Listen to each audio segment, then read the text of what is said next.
Hello everyone, good morning. Today I am going to talk about why current flows through human body. Electrical system पे हमेशा current एक close loop पे work करती है, यानी कि करंट हमेशा एक क्लोज लूप पे सर्कुलेट होती है। जब तक एक क्लोज लूप सिस्टम रेडी नहीं हो जाता तब तक करंट फ्लो होगा ही नहीं, और जब तक करंट फ्लो ना हो तब तक कोई भी इलेक्ट्रिकल इक्विपमेंट काम नहीं करेगा। यानी करंट फ्लो होने के लिए एक क्लोज लूप सिस्टम का होना बहुत ज़रूरी है।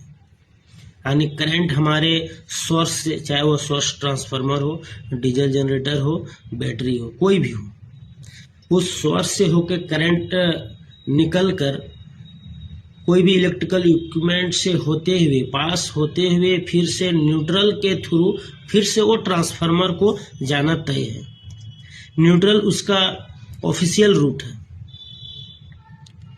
क्योंकि हम लोग घरों पे कोई भी इलेक्ट्रिकल इक्विपमेंट यूज करते हैं तो दो तारों का प्रयोग करते हैं। एक जो कि कनेक्ट करते हैं फेज से, और दूसरा वायर कनेक्ट करते हैं न्यूट्रल से, ताकि वो करंट फेज से होते हुए हमारे घरों के जो इलेक्ट्रिकल इक्विपमेंट है उस पे आए, और फिर वहाँ से होके वो करंट न्यूट्रल के रास्ते हुए दोबारा ट्रांसफार्मर को जाए।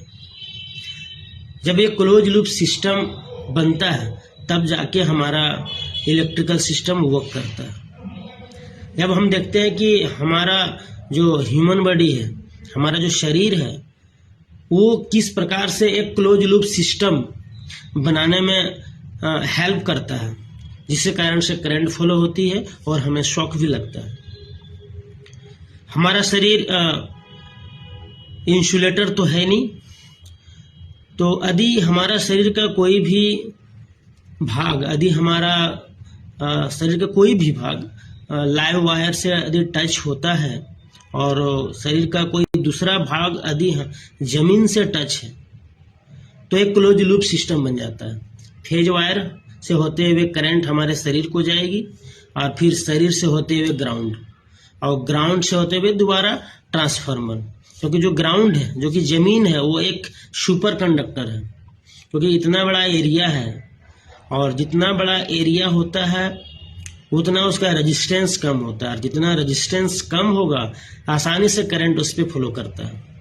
क्योंकि हमारे ज़मीन में कई प्रकार के मिनरल्स पाए जाते हैं, मेटल पार्टिकल्स पाए जाते हैं, मॉइस्चर होता है, तो आसानी से करंट फ्लो होते हुए ट्रांसफार्मर को चली जाती है। क्योंकि ट्रांसफार्मर में हम लोग ऑलरेडी न्यूट्रल को ग्राउंड किए हुए रहते हैं, ताकि ट्रांसफार्मर का जो वोल्टेज है वो स्टेबल रहे। तो इस तरह से हमारा शरीर एक क्लोज लूप सिस्टम बनाने में करंट को हेल्प करती है, और यही कारण है कि जब करंट हमारा शरीर से पास होता है तो हमें शॉक लगता है।